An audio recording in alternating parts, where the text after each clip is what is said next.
கூட்டிட்டு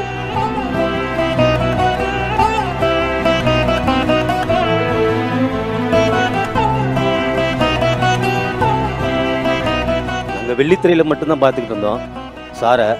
ஆனால் நேரடியாக பார்க்குறதுக்கு வாய்ப்பு கொடுத்த என் பொண்ணு நல்லா எஃபெக்ட் எடுத்து நல்லா படித்து சாரை நேரடியாக பார்க்குறதுக்கு வழிவகை பண்ணிச்சு.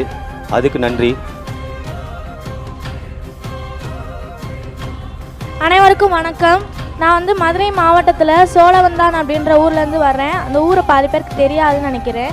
அங்கே உள்ள ஒரு அரசு பெண்கள் மேல்நிலை பள்ளி தான் படிக்கிறேன். என்னை வந்து அங்கீகாரம் பண்ண விஜய் சாருக்கு வந்து நான் ரொம்ப நன்றிகள் தெரிவிச்சுக்கிறேன். அதே மாதிரி அவருக்கு வந்து அடுத்த வாரம் பர்த்டே அப்படின்றனால நான் வந்து அவருக்கு அட்வான்ஸ் ஹாப்பி பர்த்டே சார். இங்கே வந்து எங்கள் அம்மாவையும் அப்பாவையும் நான் வந்து கூட்டிகிட்டு வந்து